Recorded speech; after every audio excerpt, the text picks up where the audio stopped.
Hello. The energy in my life is very much giving rebirth, renewal, leave everything that you've ever known and embark on a new journey. And I'm so here for it, okay? So today was the last day of my bar teacher training. I went into the city for 4 days and it was a lot, honestly. And the journey is not over, I'll tell you that. I still have a bunch more things to do before I can be certified as a bar teacher. And that makes me really happy because this is something that I've always thought about. And by this, I mean, I've always been interested in fitness. I've always loved fitness, but for whatever reason in my mind, it was never feasible based on the journey that I had gone on up until that point. And obviously, I think we overthink things. I think we try to put ourselves in boxes and we think too much about how other people perceive us. And I think that was a major factor in why I didn't go into fitness at an earlier time. All right. And I'm just being honest about that. All right. Because I'm honest. And I remember a few years ago, I want to say it was like either 2019 or I think it was 2019 actually. I was supposed to do yoga teacher training and I just didn't do it because for whatever reason, I was just like, no. Like I was literally about to do it. I was all signed up. I had just gotten new exercise gear. I had the material that I was reading through. And then literally at the last minute, I was like, no. It doesn't make sense. I'm not going to do it. And like, obviously hindsight's 2020, right? I think I just really wasn't ready to do it. And a lot of these different trainings, they are spiritual journeys in and of themselves. Because if you're becoming a teacher, right, you are teaching others. So you yourself have to have a level of awareness of yourself in order to be a good teacher, I believe. And you also have to go on a bit of a spiritual journey so that you can guide people in the journey that they're on. And when it comes to yoga in particular, I think there's a lot there that you kind of have to unpack before you become a yoga teacher. And I think at that point in my life, I simply was not ready to do it.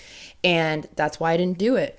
But because I just finished the formal part of my training today, I'm now feeling really great about taking on other modalities, whether it's health and wellness, fitness related, whatever. And I'm feeling really inspired. And I'm like, wow, like this is the life I've kind of always wanted to live. And in thinking about this, right, I'm realizing that a lot of my habits are not in alignment with that lifestyle. And I won't say a lot of my current habits, I'll say a lot of the habits that I had up until a few days ago. But once I started this training, I started to really notice a shift in the way that I was going about things and the things that I desire and the people that I desire to be around. And I think that is a testament to the fact that I am ending one chapter and I'm also beginning a new one. And I think for a long time, I have been putting this off because change is scary. Like, I'm not going to sit here and act like change is the easiest thing in the world. You can just go out there and do it. You can. But I think so many people have built up in their minds this idea of themselves that it becomes very difficult for them to actually crack through it and be like, is that actually me? Or is this a version of me that I created because it's palatable to people? And when I think about myself, I would say it's the latter. I was doing so many things in my life because of how I thought it would be perceived by other people. And I think it's very big of me to say that because I think a lot of people know that deep down, but they can't really admit it to themselves because they would rather believe the lie. They'd rather believe the mask that they put on every day and act like they're okay. But if you look at a person's habits, right? A person's habits will show you that maybe they're not as okay as they say they are. Okay. And specifically when I say that, I think about how for so many years, I have indulged, maybe a bit too much, in vices. There are obvious ones like alcohol and weed, but then actually, I would say social media is another obvious one too. But I would also say feeding into your self-doubt is another one. And really dimming your own light is another one. And we do this because it almost feels easier to do that than to be honest with ourselves and to not fit into society. And I think even though I've tried to fit in, I literally don't fit in whatsoever. And I think I'm at a point now where I'm like, I actually don't care to fit in at all. I don't need to fit in at all because I actually really love myself. And a person who really loves themselves, what habits would they have? What habits would they not have? And that's something you need to think about. That's something I had to think about. A person who loves themselves will not get shit-faced every weekend. A person who loves themselves won't be vaping every day. A person who loves themselves won't be trying to stay in a haze all the time. It's like certain things like that make you realize that a lot of these things that have become normalized in society, whether it's going out, getting a drink, happy hour, yay, or going to the dispensary, getting some weed, doing fun activities while you're high. It's like, why do you have to be high to do those activities? Why can't you be sober? And I had an experience when I was in Portugal and Spain, specifically in Portugal. I was very hungover 2 of those nights. And it was horrible because it was like I was trying to keep up with the drinking that was going on around me. And if you know weddings, like that happens a lot at weddings. And I just am too sensitive for it. I've always been too sensitive for drinking. Okay. Like it's never been a thing that has agreed with my body, but I've done it because I was in such a state of dislike with myself that I felt like maybe if I could get blackout drunk, maybe I would feel okay because I wouldn't have to deal with all the thoughts going on in my head. And I'm saying this as if I had an issue with getting blackout drunk. I didn't. It was more so that I would always have issues pretty much whenever I drank because my stomach is way too sensitive for it. Like literally, sometimes I don't even drink that much. I could have 2 to 3 drinks. And this was one of the nights actually when I was in Portugal. I think I had like 3 drinks that night. Okay. And I felt so sick the next day. And I knew I wasn't drunk. I knew I didn't get crazy wasted or anything like that. It was simply the fact that alcohol does not jive with my system. And even my sister and my mom were like, yeah, like you just probably shouldn't drink. It does not seem to agree with you. And it's like, why was I continuing to do that? Even if it didn't sit right with my system? Well, because I wanted to fit in, because I cared more about how people perceive the fact or would perceive the fact that I didn't want to drink anymore versus how I felt in my own body. And I think this happens with so many different things, okay? I also think when it comes to certain eating habits that I have, right? Why would I eat dairy if dairy doesn't agree with me? Well, I like how it tastes and I don't really care how I feel, right? It's little things like this. Why would you hang out with this person if you know you don't really have anything in common? Well, I feel bad. They want to hang out with me. So if you don't want to hang out with someone, why are you hanging out with them? If you don't want to do something, why are you doing it? If you know that something doesn't agree with you, why would you continue to allow it into your body? It makes no sense. And one of the things I'm so proud of myself for, and I don't know where this even came from, but I have never been the type of person to sleep around. I remember there was this one time I decided, you know what? I'm going to go sold my wild oats. I ended up doing like a one night stand.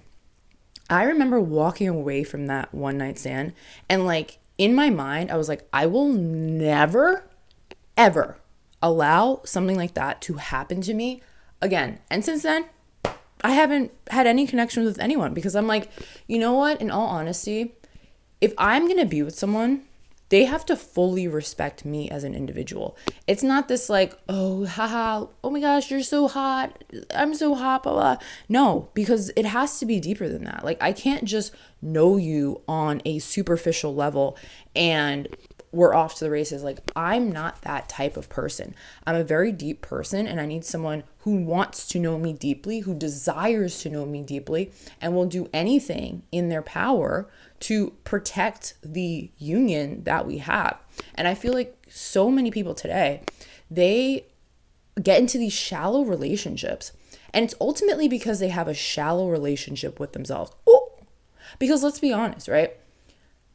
Relationships are ultimately there to teach you things about yourself.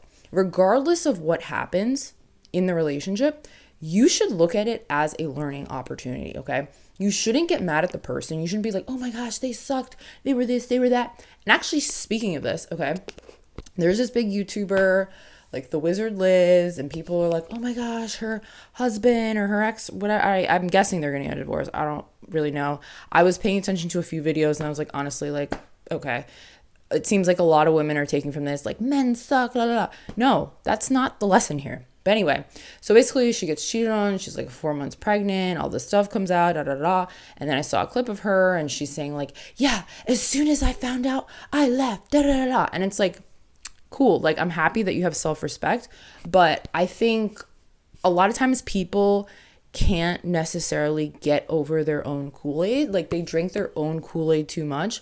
And they don't really pay attention to certain signs that people have, because I think being the type of person who has been put through the ringer when it comes to all sorts of personalities, manipulators, liars, narcissists, I've gotten to a point where I can very easily, thankfully, identify through my own pattern recognition when people have these traits and when they are gaslighting me or trying to get me to chase them or even mirroring me, okay?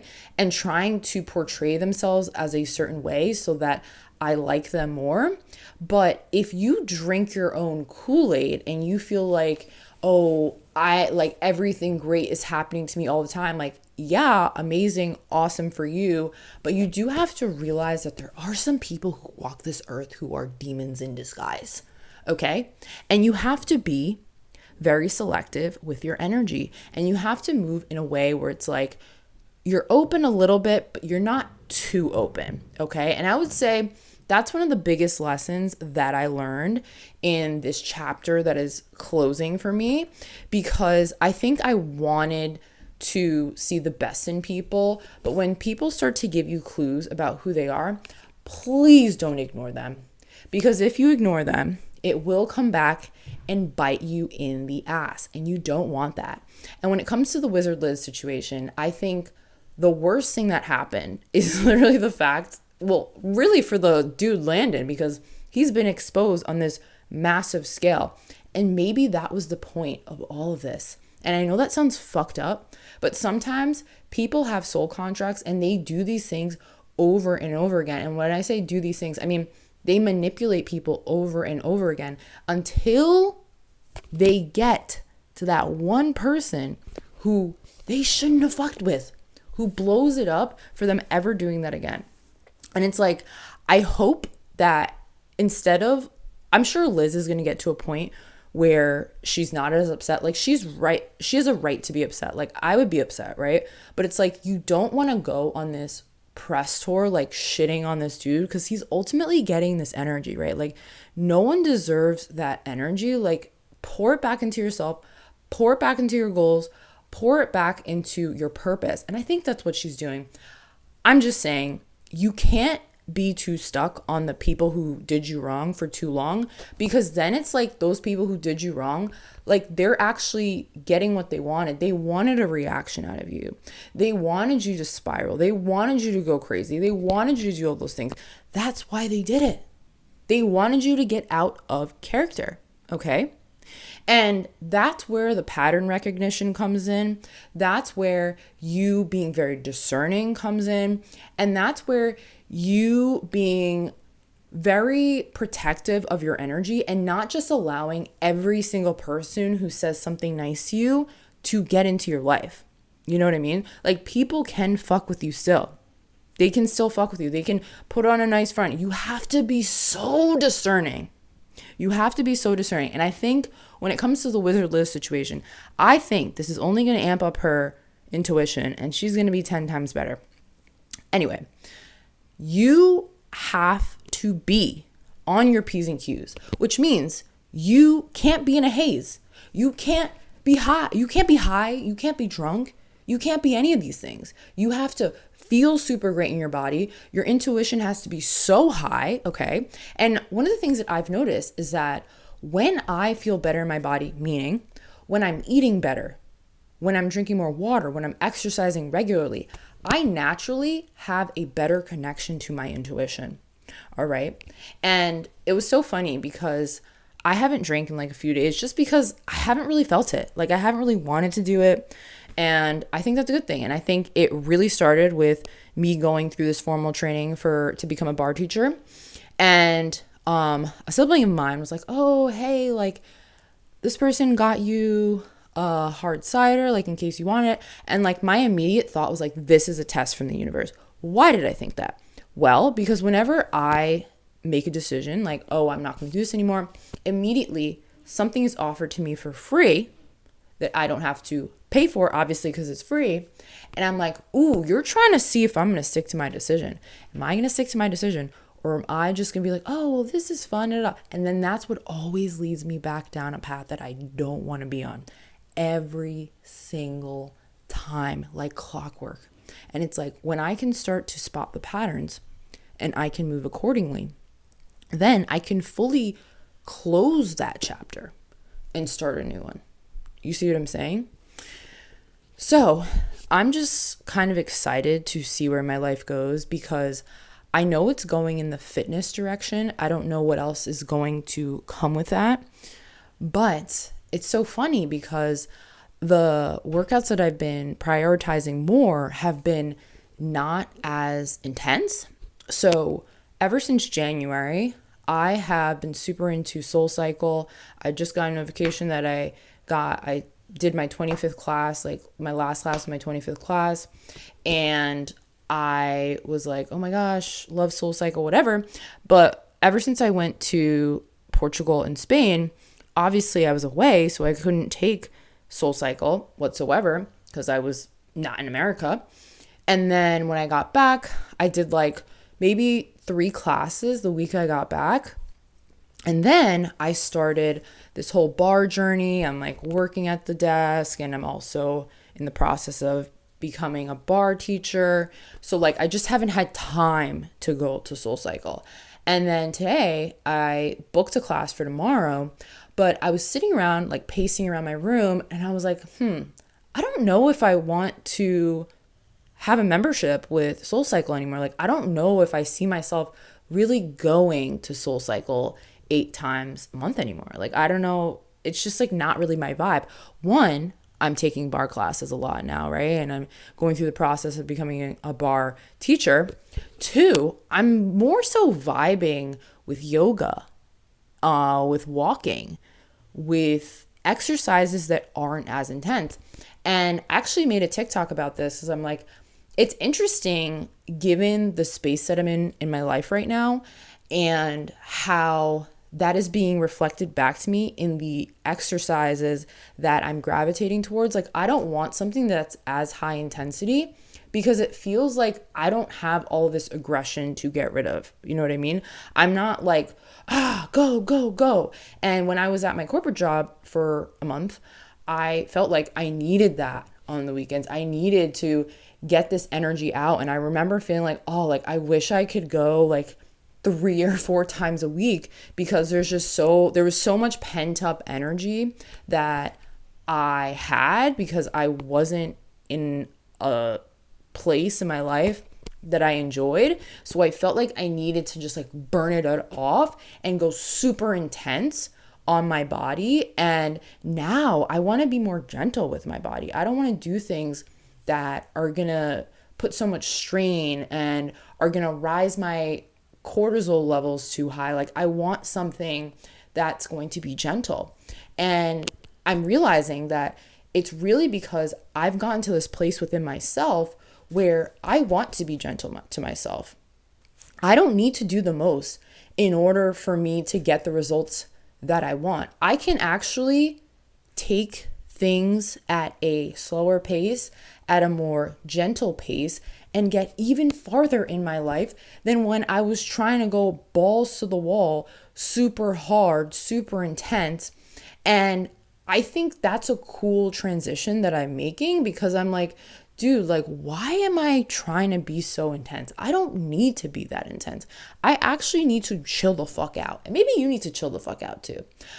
And maybe you should look at the types of workouts that you are drawn toward, okay? Is it the more high intensity workouts, or is it the more soft girl, walking, Pilates, bar, yoga? Like, what types of workouts are you gravitating towards? And do you see a connection between the types of workouts that you gravitate towards and the overall energy that you have within yourself about your life? And I think you'll start to actually make some connections, because I know I've been making those connections. And I am so happy that I'm deciding to give myself grace and to recognize that I don't have to do the most in order to get to where I truly want to go. Sometimes it's really about taking a step back, being gentle with yourself, and trusting that everything is falling into place, even if you don't exactly know how it's falling into place. And in a lot of ways, I've really just been surrendering to what is, because I don't know what's next exactly. Like, I might watch all the tarot videos in the world, mostly for entertainment. I feel like I enjoy watching it like it's a show, in all honesty. But that being said, you ultimately have to surrender to what is and trust that how your life is unfolding is exactly how it's supposed to unfold, because it is. Like, if it wasn't the case, or if that wasn't the case, your life wouldn't be unfolding that way. Like, literally, it wouldn't be unfolding that way.